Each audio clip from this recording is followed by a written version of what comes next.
Heaven has a new home this noon right at Buffalo's Inner Harbor. This morning on Wake Up, we took you inside the new flagship Tim Hortons that just opened today.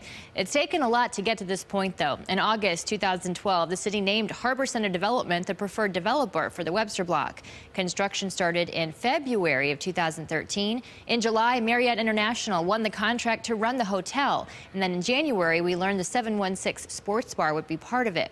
In April, Tim Hortons executives announced the restaurant would open a Sabres-themed coffee shop, and crews topped off the steel structure of the rink and parking complex in June.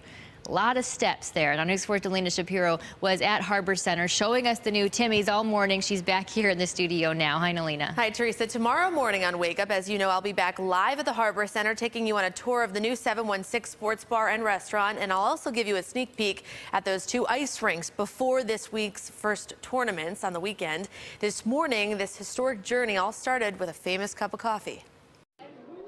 Kim Pegula showed up early before the doors opened to make sure all of the workers were ready. Outside, people waited in line for that famous coffee, but also to be part of Buffalo's history.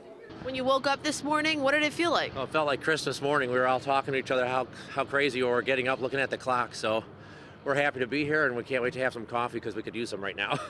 Finally, it was time to open the doors. Mrs. Pegula shook hands as people made their way into the new Tim Hortons to get their first taste of Terry and Kim Pegula's hockey heaven, a dream that became a reality for the rest of us at 6 o'clock this morning. Opening the famous bake shop named after that famous saber signified the first part of this $172 million HARBORcenter opening to the public. Inside this new Tim Hortons, there's a lot of history. A wall in the back tells a story of the old Odd, the region's hockey base from 1940 to 1996. And another wall tells Tim Hortons' story, playing for the blue and gold, to the time the first bake shop opened in Amherst back in 1964. That's part of what we've tried to do, is add that special touch beyond the look and feel, but the story that we tell each and every day.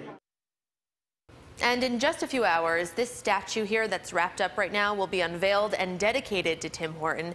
His family, I'm told, will be there for this honor. Reporting live, Nalina Shapiro, News 4 at noon. Certainly a big day. And Nalina, not only did Kim Pegula give a pep talk to new Tim Hortons employees, you were there as she served up hot chocolate to everyone waiting in line. Clark Urbanski posted this comment: "Everything I have heard, read, and witnessed about Terry and Kim Pegula indicates that they are two humble and classy people who lived a relatively modest lifestyle despite their billions in wealth. Buffalo is better for having Kim and Terry involved in our community, and I'm thankful they are here." You can share your comments too. Our Facebook page is News 4 Buffalo.